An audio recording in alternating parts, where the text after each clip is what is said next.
السلام عليكم ورحمة الله وبركاته. نحمده ونصلي على رسوله الكريم، أما بعد فأعوذ بالله من الشيطان الرجيم. بسم الله الرحمن الرحيم. رب اشرح لي صدري ويسر لي أمري واحلل عقدة من لساني يفقه قولي. ربنا زدنا علما، اللهم فقهنا في الدين، آمین یا رب العالمین. جی، آغاز ہوتا ہے ہمارا آیت نمبر 21 کا اور رکوع نمبر 8 کا. اس کی تفسیر کو دیکھتے ہیں. اللہ تعالیٰ ارشاد فرماتے ہیں وَإِذَا أَذَقْنَا النَّاسَ رَحْمَةً مِّن بَعْدِ ضَرَّاءَ مَسَّتْهُمْ إِذَا لَهُم مَّكْرٌ فِي آيَاتِنَا. اچھا، تکلیف کے بعد آسانی ملنے پر انسان بدل جاتا ہے. اللہ تعالیٰ نے اس کے بارے میں یہاں پر ذکر فرمایا ہے کہ اور جب ہم لوگوں کو کسی رحمت کا مزہ چکھاتے ہیں کسی تکلیف کے بعد جو انہیں پہنچی ہو، یعنی جب لوگوں کو بیماری کے بعد صحت، دکھ کے بعد سکھ، تنگدستی کے بعد فراخی، پریشانی کے بعد اطمینان، خوف کے بعد امن، یہ ساری چیزیں جب انسان کو ملتی ہیں تو وہ بھول جاتا ہے کہ انہیں تکلیف کا سامنا کرنا پڑا تھا. وہ نعمتیں پا کر اللہ تعالیٰ کی رحمت پہ شکر کرنے کی بجائے اکڑ جاتا ہے اور اللہ تعالیٰ کی آیات کا انکار کرتے ہیں. اذا لہم اذا لہم مکرم فی آیاتنا، تب اچانک ان کے لیے ہماری آیات میں کوئی بری چال ہوتی ہے. یعنی اس وقت وہ اللہ کی آیتوں کا مذاق اڑانے لگتے ہیں. پھر ان کو لگتا ہے کہ قرآن میں چالیں ہیں. قل اللہ تعالیٰ کہتے ہیں آپ کہہ دیجئے کہ اللہ تعالیٰ اسرع مکرا، کہ اللہ تعالیٰ تدبیر میں سب سے زیادہ تیز ہے. یعنی اللہ تعالیٰ کی تدبیر بہت تیز ہے اور تم اللہ تعالیٰ کی تدبیر تک نہیں پہنچ سکتے ہو. ان رسولنا، بلا شبہ ہمارے فرشتے، یعنی فرشتوں میں سے حفاظت کرنے والے، یعنی وہ تمہارے اعمال کی حفاظت کرتے ہیں. یکتبون ما تمکرون، وہ سب کچھ لکھ رہے ہیں جو تم بری چالیں چلتے ہو.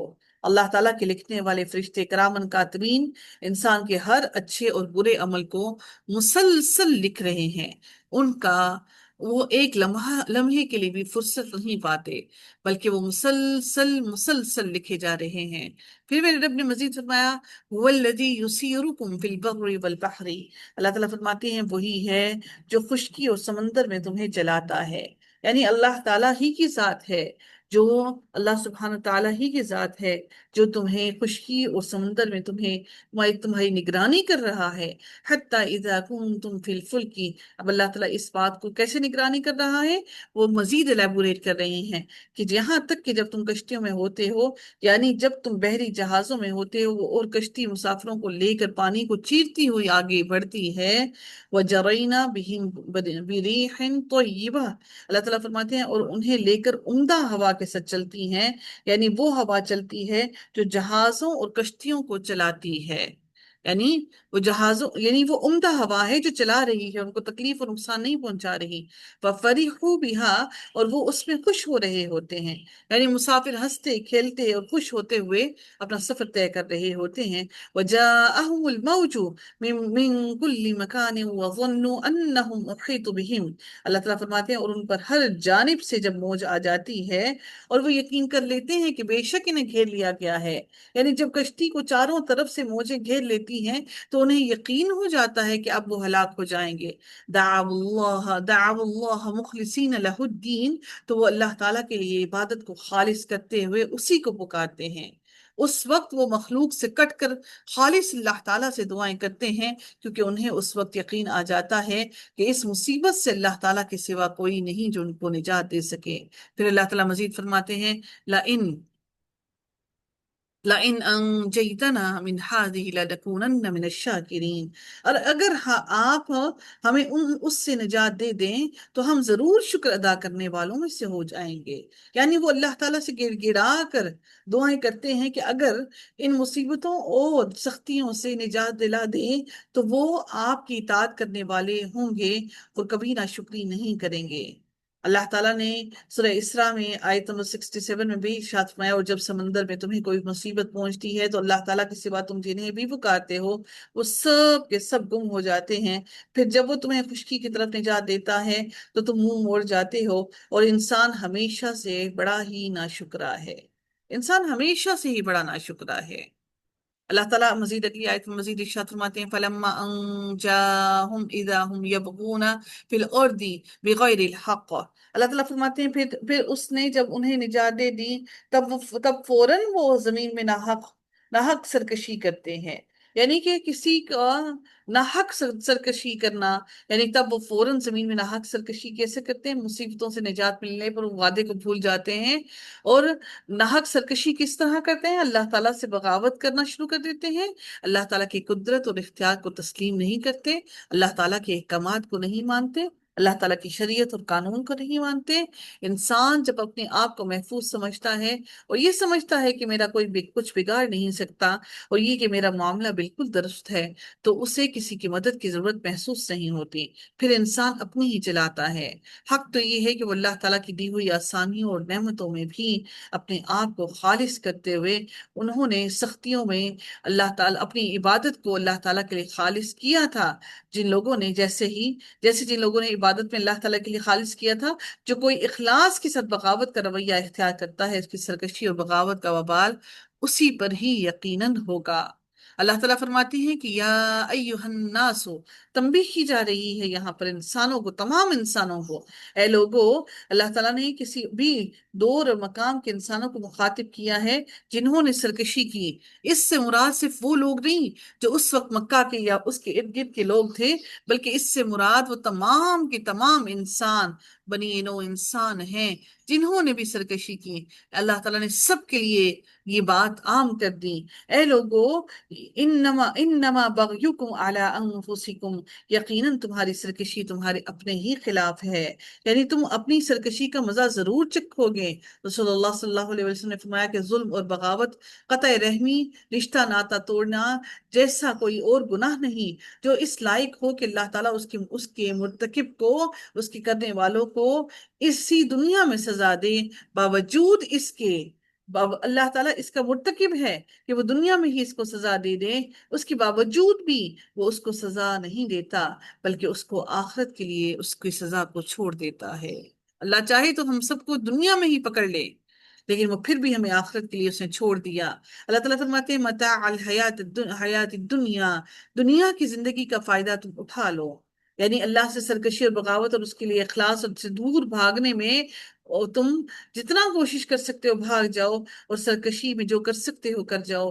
ثم الینا مرجعکم، پھر ہماری طرف ہی لوٹنا ہے تمہارا، فننبئکم بما کنتم تعملون، پھر ہم تمہیں وہ سارے کے سارے اعمال کھول کھول کر تفصیل سے بتا دیں گے جو تم کیا کرتے تھے۔ اب اللہ تعالیٰ نے دنیا کی زندگی کا ان کو بتا تو دیا کہ دنیا کی زندگی کے مزے اٹھا لو، اب اللہ تعالیٰ نے دنیا کی زندگی کو مزید الیبوریٹ کیا کہ دنیا کی زندگی ہے کیا چیز۔ اللہ تعالیٰ فرماتے ہیں انما مثل الحیات الدنیا کماء، اللہ تعالیٰ فرماتے ہیں کہ دنیا کی زندگی کی مثال دنیا کی زندگی کی ایسے ہی ہے بالکل جیسا کہ، یعنی کہ اس کی مثال چند دن کی بہاریں ہیں، چند دن کی رونقیں ہیں، چند دن کی چمک دمک ہے، اور اب اللہ تعالیٰ اس کو مزید لیبوریٹ کر رہے ہیں، کما ان انزلناہ من السماء، اس پانی جیسی ہے جسے ہم نے آسمان سے نازل کیا تو اس سے زمین کی اگنے والی چیزیں خوب مل جل گئیں، یعنی کہ زمین نے اپنا خوب سبزہ نکالا، خوبصورتی نکالی، اس کو فضا کو بہت خوبصورت کر دیا۔ دنیا کے فنا اور زوال کی مثال ایسی ہے کہ آسمان پر بادل چھا جائیں تو خوب بارشیں ہوں، زمین پانی جذب کر لے اور ہر قسم کی نباتات، طرح طرح کے چارے، قسم قسم کے اناج، رنگ رنگ کے پھول اور پھل، اور انسانوں کے کھانے پینے کی ہر طرح کی چیزیں اگ جائیں، مما یأکل الناس، اس میں سے جو انسان کھاتے ہیں، یعنی تمام غلے، ہر قسم کے پھل، سب کچھ۔ اللہ تعالیٰ پھر مزید فرماتے ہیں آگے کہ والانعام، اور چوپائے بھی، یعنی چوپائے بھی اسی میں سے زمین سے کھاتے ہیں، اور اللہ تعالیٰ نے زمین میں چوپائے بھی پھیلا دیے، حتی اذا اخذت الارض زخرفها وزینت، یہاں تک کہ زمین نے اپنی رونق لے لی اور خوب مزین ہو گئی، اس کا منظر خوبصورت ہو جاتا ہے اور زمین خوبصورت لباس پہن لیتی ہے تو دیکھنے والوں کے لیے خوش منظر نظر آتی ہے، انسان اسے تفریح کرتا ہے، خوش ہوتا ہے، اس سے ایک خوبصورت نظارہ اس کو نظر آتا ہے، پھر میرے رب نے فرمایا وَظَنَّ أَهْلُهَا أَنَّهُمْ قَادِرُونَ عَلَيْهَا، اور اس کے رہنے والوں نے یقین کر لیا کہ بے شک اب وہ اس پر قادر ہیں، یعنی زمین کے مالک سمجھنے لگتے ہیں کہ اب کی خوب پیداوار ہوگی جس سے وہ خوب نفع اٹھائیں گے۔ اتاہا امرنا لیلا او نہارا، تو ہمارا حکم رات کو یا دن کو آ گیا، یعنی اللہ تعالیٰ کی تقدیر غالب آ جاتی ہے، تو کبھی تیز آندیاں چلتی ہیں، کبھی آسمان سے اولے برستے ہیں، کبھی شدت کی برف باری ہوتی ہے، پھل اور غلے دور کی بات ہے، درختوں پر پتے بھی پھر باقی نہیں رہتے، سب کے سب زمین پر آ گرتے ہیں۔ اللہ تعالیٰ فرماتے ہیں فَجَعَلْنَاهَا حَصِيدًا، تو ہم نے اسے کٹی ہوئی کر دیا، یعنی سب کچھ، درخت، باغات، پھل، اناج، سب کو کٹے ہوئے ڈھیر بنا دیا۔ اللہ تعالیٰ پھر فرماتے ہیں کَأَلَّمْ تَغْنَا بِالْأَمْسِ، گویا کہ وہ کل یہاں کبھی موجود ہی نہ تھے، یہاں پر کوئی ایسی چیز، کوئی رونق موجود ہی نہ تھی۔ رب العزت نے تباہ ہونے والی قوموں میں فرمایا کہ تو انہوں نے اپنے گھروں میں صبح کی تو اوندھے منہ پڑے ہوئے تھے، گویا وہ ان میں بسے ہی نہ تھے، گویا کہ وہ ان میں کبھی رہے ہی نہ تھے۔ قیامت کے دن دوزخ میں جانے والوں کو بھی یوں ہی محسوس ہوگا جیسے دنیا میں انہوں نے کبھی کوئی نعمت پائی ہی نہ تھی۔ نبی اکرم صلی اللہ علیہ وسلم نے فرمایا کہ قیامت کے دن جہنم والوں میں سے اس آدمی کو لایا جائے گا جو اہل دنیا میں سب سے زیادہ نعمتوں والا تھا، پھر اس سے پوچھا جائے گا اے ابن آدم، کیا تو نے کبھی کوئی بھلائی بھی دیکھی ہے؟ کیا تجھے کبھی کوئی نعمت بھی ملی ہے؟ وہ کہے گا اے میرے رب، اللہ کی قسم نہیں ملی، اور پھر اہل جنت میں سے اس آدمی کو پیش کیا جائے گا جسے دنیا میں لوگوں میں سب سے زیادہ تکلیفیں آئیں، وہ پھر اسے جنت میں ایک دفعہ غوطہ دے کر پوچھا جائے گا اے ابن آدم، کیا تو نے کبھی کوئی تکلیف بھی دیکھی؟ کیا تجھ پر کبھی کوئی سختی بھی گزری؟ وہ عرض کرے گا اے پروردگار، اللہ کی قسم نہیں، کبھی کوئی تکلیف میرے پاس سے گزری ہی نہ، اور نہ ہی میں نے کبھی کوئی شدت اور سختی دیکھی۔ کذالک نفصل آیاتی، ہم اسی طرح سے اپنی آیات کو کھول کھول کر بیان کرتے ہیں، لقوم یتفکرون، تاکہ لوگ غور و فکر کریں۔ اللہ تعالیٰ اس لیے کھول کھول کر بیان کرتے ہیں، اللہ تعالیٰ نے یہ زمین کی، کھیتی کی، بارش کی مثال اسی لیے بیان کی تاکہ انسان اس سے عقل، فہم، اور انسان اس سے شعور حاصل کرے۔ واللہ یدعو الی دار السلام، اللہ تعالیٰ فرماتے ہیں اور اللہ تعالیٰ سلامتی کے گھر کی طرف دعوت دیتا ہے۔ دار السلام سے مراد وہ کون سا گھر ہے؟ دار السلام جنت ہے۔ اللہ تعالیٰ نے اپنی مخلوق کو توحید سے جنت کی طرف دعوت دی ہے۔ اللہ تعالیٰ نے انسان کو دعوت دی کہ وہ دار السلام یعنی کہ سلامتی والے گھر کی طرف آئیں۔ رسول اللہ صلی اللہ علیہ وسلم نے فرمایا جو جنت میں داخل ہوگا وہ ہمیشہ خوشحال رہے گا، کبھی بدحال نہیں ہوگا، اس کے کپڑے کبھی بوسیدہ نہیں ہوں گے، اور اس کی جوانی کبھی مانت نہیں پڑے گی۔ نبی اکرم صلی اللہ علیہ وسلم نے فرمایا کہ جنت کی چیزوں میں سے ایک ناخن کے برابر اگر ظاہر ہوں تو جو کچھ آسمان اور زمین کے کناروں میں ہے اس کو چمکا دے، اور اگر ایک مرد اہل جنت سے جھانکے اور اس کے کنگن ظاہر ہوں تو آفتاب کی روشنی مٹا دیں جیسے آفتاب تاروں کی روشنی مٹا دیتا ہے۔ سبحان اللہ، سبحان اللہ۔ سوچئے کہ ہم ڈائمنڈز پہنتے ہیں کہ کیونکہ ڈائمنڈ کی چمک بہت ہے اس لیے ڈائمنڈ پہنا جاتا ہے، تو سوچئے کہ وہ ایک کنگن ایسا ہو کہ وہ پورا کا پوری زمین کو روشن کر دے۔ سبحان اللہ۔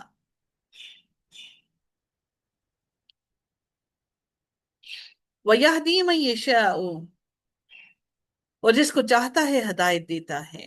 اللہ تعالیٰ جس کو پھر چاہتا ہے ہدایت دیتا ہے کس کی طرف؟ اِلَى صِرَاطٍ مُسْتَقِيمٍ۔ پہلے اللہ نے کہا کہ اللہ دعوت دے رہا ہے تمہیں جنت کی طرف، پھر اللہ تعالیٰ فرماتے ہیں کہ اللہ جس کو چاہتا ہے ہدایت دیتا ہے، یعنی ہدایت دینا میرے رب کے اختیار میں ہے، ہم انسانوں کے اختیار میں ہرگز ہرگز نہیں ہے۔ نبی اکرم صلی اللہ علیہ وسلم نے فرمایا جو شخص علم کے راستے پر چلتا ہے اللہ تعالیٰ اس کے لیے جنت کا راستہ آسان فرما دیتا ہے۔ انشاءاللہ اللہ تعالیٰ ہمیں وہ عمل کرنے کی بھی توفیق عطا فرمائے گا جس سے وہ راضی ہو جائے۔ میرے رب نے مزید فرمایا للذین احسنوا الحسنى وزیادہ، اللہ تعالیٰ فرماتے ہیں کہ جن لوگوں نے نیکی کی ان کے لیے نہایت اچھا بدلہ ہے، یعنی جن لوگوں نے نیکی کی ان کے لیے بدلہ نہیں، نہایت ہی اچھا بدلہ ہے، اور کچھ اس سے مزید بھی ہے، وہ زیادہ، اللہ تعالیٰ نے اس بدلے کو مزید بڑھایا بھی، نیکی کا بدلہ نیکی ہی ہے، اور جو ایک نیکی کو لائے گا اللہ تعالیٰ اس کو کئی گنا بڑھا کر دے گا۔ اور مجاہد نے فرمایا اس زیادہ کے بارے میں کہ زیادہ سے مغفرت اور اللہ تعالیٰ کی رضامندی مراد ہے، کیونکہ انسان کو سب سے زیادہ جو چیز پسند آئے گی جنت میں وہ اللہ تعالیٰ کی رضا ہوگی۔ نبی کریم صلی اللہ علیہ وسلم نے فرمایا جب جنت والے جنت میں چلے جائیں گے تو اس وقت اللہ تعالیٰ ان سے فرمائیں گے کہ کیا تم مزید کچھ چاہتے ہو؟ وہ جنتی عرض کریں گے اے اللہ، کیا تو نے ہمارے چہروں کو روشن نہیں کیا؟ کیا تو نے ہم کو دوزخ سے نجات نہیں دی؟ رسول اللہ صلی اللہ علیہ وسلم نے فرمایا پھر اللہ تعالیٰ ان کے اور اپنے درمیان سے پردے اٹھا دے گا، اور جنتی سبحان اللہ اللہ تعالیٰ کا دیدار کریں گے تو ان کو اس دیدار سے زیادہ کوئی بھی چیز پیاری نہیں ہوگی۔ میرا رب ہم سب کو اپنا دیدار نصیب فرمائے، میرا رب ہم سب کو جنت کا مکین بنائے، میرا رب ہم سب سے راضی ہو جائے۔ میرے رب نے پھر مزید ارشاد فرمایا وَلَا يَرْحَقُ وُجُوهَهُمْ، اور ان کے چہروں کو نہ ڈھانپے گی، ان کے چہروں پر نہیں چھائے گی، نہیں چڑھے گی۔ قطرن کیا نہیں چڑھے گی؟ قطرن کوئی بھی سیاہی، یعنی میدان حشر کی سیاہی جو کافروں کے چہروں پر چھا جائے گی، دھوئیں کی کالک سے کی طرح سے ان کے چہرے سیاہ ہو جائیں گے، ان کے چہروں پر کوئی بھی سیاہی نہیں چڑھے گی۔ ولا ذلہ، اور نہ ہی کوئی ذلت، یعنی ظاہری اور باطنی توہین نہیں ہوگی، میدان حشر میں عزت سے رہیں گے۔ رب العزت نے فرمایا، چنانچہ اللہ رب العزت نے فرمایا کہ اللہ تعالی نے اس دن کی مصیبت سے انہیں بچایا اور انہیں تازگی اور خوشی عطا فرمائی۔ اللہ تعالی ہم سب کو بھی اس روز کی ذلت سے، قیامت کی ذلت سے محفوظ فرمائے، اور ہمیں بھی انہی خوش نصیب لوگوں میں شامل فرمائے۔ اولئک اصحاب الجنہ، یہی وہ لوگ ہیں جو جنت والے ہیں، ہم فیہا خالدون، اس میں ہمیشہ رہنے والے ہیں۔ والذین کسبوا السیئات جزاء سیئات بمثلها، اور جن لوگوں نے برائیاں کمائیں تو برائی کا بدلہ اس جیسا ہے، ویسا ہی ہے جیسے اس نے برائی کمائی۔ وَتَرْحَقُهُمْ ذِلَّةٌ، اور وَتَرْحَقُهُمْ ذِلَّةٌ، اور ان کو رسوائی ڈھانپے ہوئے ہوگی۔ اب برائی والوں کی بات کی جا رہی ہے۔ سیئات جو ہے یہ سیئہ کی جمع ہے، جو گناہوں، شرک و نافرمانیوں سے نفس کو برائی پہنچتی ہے اس کی بات کی جا رہی ہے۔ جزاء السیئات بمثلہا، برائی کا بدلہ اس جیسا ہوگا، یعنی برائی کا بدلہ اس جیسی ہی برائی جیسا ہوگا، یہ مکمل انصاف کیا جائے گا۔ وَتَرْحَقُهُمْ ذِلَّةٌ، اور ان کو رسوائی ڈھانپ لے گی، یعنی جنت والوں کو جس سے محفوظ کیا جائے گا، جن کے دل گناہوں پر تھے ان کے دلوں کو یہ رسوائی ڈھانپ لے گی۔ اللہ تعالیٰ نے فرمایا سورہ زمر کے اندر کہ سورہ زمر میں اللہ تعالیٰ نے فرمایا کہ اور قیامت کے دن آپ ان لوگوں کو دیکھیں گے جنہوں نے اللہ تعالیٰ پر جھوٹ باندھا کہ ان کے چہرے سیاہ ہوں گے، کیا جہنم میں تکبر کرنے والوں کا کوئی ٹھکانہ نہیں ہے؟ اور اس دن کچھ چہروں پر خاک اڑ رہی ہوگی، ان پر سیاہی چھائی ہوئی ہوگی، یہی لوگ کافر اور بد کردار ہیں۔ مَا لَهُم مِّنَ اللَّهِ مِنْ عَاصِمٍ، کوئی انہیں اللہ تعالیٰ سے بچانے والا نہیں ہوگا، کوئی ان کو اللہ کے عذاب سے بچانے والا نہیں ہوگا، کوئی اللہ کے عذاب سے دور کرنے والا نہیں ہوگا۔ اللہ تعالیٰ فرماتے ہیں سورہ قیامہ میں کہ اس دن انسان کہے گا بھاگنے کی جگہ کہاں ہے؟ ہرگز نہیں، کوئی پناہ کی جگہ نہیں ہے، اس دن تیرے رب کے پاس ہی ٹھہرنے کی جگہ ہے۔ گویا ان کے چہرے سیاہ رات کے ٹکڑوں سے ڈھانپ دیے گئے ہیں، ان کے اندر کا خوف اور ذلت ان کے چہرے کی سیاہی بن جائیں گے، اور سیاہی بھی کیسی؟ جیسے اندھیرے رات کے ٹکڑے ہوں، ایسے سیاہ ہو جائیں گے۔ اولئک اصحاب النار ہم فیہا خالدون، یہی لوگ آگ والے ہیں اور وہ اس میں ہمیشہ ہمیشہ رہنے والے ہیں، ہمیشہ اس آگ میں رہیں گے۔ سورہ قیامہ میں اللہ تعالیٰ فرماتے ہیں کہ بعض چہرے اس دن تر و تازہ ہوں گے اپنے رب کی طرف دیکھنے والے ہوں گے، اور کچھ چہرے اس دن بگڑے ہوئے ہوں گے، گمان کر رہے ہوں گے کہ ان کے ساتھ کمر توڑ معاملہ کیا جائے گا۔ آج ان کو بچنے کا کوئی راستہ نہیں ملے گا۔ وَيَوْمَ نَحْشُرُهُمْ جَمِيعًا، اور جس دن ہم ان سب کو جمع کریں گے، یعنی قیامت کے دن تمام انسانوں، جنوں، مردوں اور عورتوں کو اللہ تعالیٰ حشر کے میدان میں جمع کریں گے۔ اللہ تعالیٰ فرماتے ہیں، رب العزت نے فرمایا سورہ الکہف میں، اور جس دن ہم پہاڑوں کو چلائیں گے اور آپ زمین کو بالکل صاف میدان دیکھیں گے، اور ہم ان سب کو جمع کریں گے، چنانچہ ہم ان میں سے کسی کو بھی نہیں چھوڑیں گے۔ اللہ تعالیٰ اپنی بنائی ہوئی خلقت کی دنیا کی ہر چیز کو قیامت کے روز اکٹھا کریں گے، ہر چیز کو اپنے سامنے پیش کریں گے۔ پھر ہم ان لوگوں سے کہیں گے کہ جنہوں نے شریک بنائے کہ تم اور تمہارے شریک اپنی جگہ رہو۔ اللہ تعالیٰ مشرکوں سے فرمائیں گے کہ تم اپنے معبودوں کے ساتھ اپنے مقام پر کھڑے رہو، تاکہ تمہارے اور تمہارے معبودوں کے درمیان فیصلہ ہو جائے۔ فَزَيَّلْنَا بَيْنَهُمْ، پھر ہم ان کے درمیان علیحدگی کر دیں گے، یعنی اللہ تعالیٰ ان کے درمیان جدائی ڈال دیں گے۔ یہ جدائی جو ہے وہ بدنی اور قلبی کے ذریعے ہوگی۔ دنیا میں یعنی کہ جیسے دل ان کی دنیا میں محبت اور دوستی سے ملے ہوئے ہیں نا، تو قیامت کے دن وہ جسم ان کے اور ان کے دل ایک دوسرے سے دور دور ہو جائیں گے، ایک دوسرے سے نفرت کرنے لگیں گے، عداوت کرنے لگیں گے، دشمنی کرنے لگیں گے۔ آج وہ دنیا کی محبت کچھ بھی کام نہ آئے گی۔ وقال شرکاؤہم، اور ان کے شریک کہیں گے، ان کے ٹھہرائے ہوئے شریک جن کو انہوں نے شریک بنایا تھا، ان سے بیزاری کا اظہار کریں گے۔ ما کنتم ایانا تعبدون، تم ہماری عبادت تو نہیں کرتے تھے، کیوں ہم نے تمہاری کیوں نہ کیونکہ ہم نہ تو تمہاری سنتے تھے اور نہ ہی دیکھتے تھے، اور نہ ہی ہم نے تمہیں اپنی عبادت کا حکم دیا تھا۔ وہ ان سے بری الذمہ ہو جائیں گے۔ اللہ تعالیٰ پھر مزید فرماتے ہیں، اور جب تمام انسان جمع کر دیے جائیں گے تو ان کے دشمن ہو جائیں گے اور ان کی عبادت کا انکار کرنے والے ہوں گے۔ وہ کہیں گے ہمیں تو علم ہی نہیں کہ تم ہماری عبادت کرتے تھے۔ ما کنتم ایانا تعبدون فکفا باللہ شہیدا، سو ہمارے اور تمہارے درمیان اللہ ہی گواہ کافی ہے۔ وہ اس وقت ان کے معبود اللہ کو اپنے درمیان میں گواہ لے کر آئیں گے کہ اللہ جانتا ہے کہ ہم تمہاری عبادت سے یقیناً بے خبر تھے۔ جب بت پرست اپنے بتوں کی پرستش کا اقرار کریں گے اور بت ان کا انکار کریں گے، بت وہ پتھر بھی بول کر انکار کریں گے ہم تو غافل تھے۔ اللہ تعالیٰ ان کو دکھائیں گے کہ جن کی تم عبادت کرتے ہو، تمہیں دنیا میں تو کبھی بتوں کو بولتے ہوئے نہیں دیکھا، آج دیکھو یہ بت بول رہے ہیں، اور وہ کہہ رہے ہیں کہ تم ہمارے آگے بولتے تھے، ہم تو نہ سنتے تھے نہ دیکھتے تھے۔ آج وہ بت انکار کریں گے، وہ اللہ تعالیٰ کو گواہ ٹھہرائیں گے بت بھی، کہ ہم نے تمہیں اپنی عبادت کی دعوت نہیں دی تھی، بلکہ تم نے شیطان کی عبادت کی جس نے تمہیں شرک کی طرف بلایا۔ اللہ تعالیٰ نے سورہ سبا میں فرمایا، جس دن وہ تمام انسانوں کو جمع کرے گا، پھر وہ فرشتوں سے کہے گا کہ یہ لوگ تمہاری ہی عبادت کرتے تھے؟ وہ کہیں گے پاک ہے تیری ذات، ان کے بجائے آپ ہی ہمارے دوست ہیں، بلکہ وہ تو جنوں کی عبادت کرتے تھے، ان کے اکثر ان پر ہی ایمان لانے والے تھے، ہم تو غافل تھے ان کی عبادت سے۔ ان کننا عن عبادتکم لغافلین، بے خبر تھے، پتہ ہی نہیں تھا ہمیں۔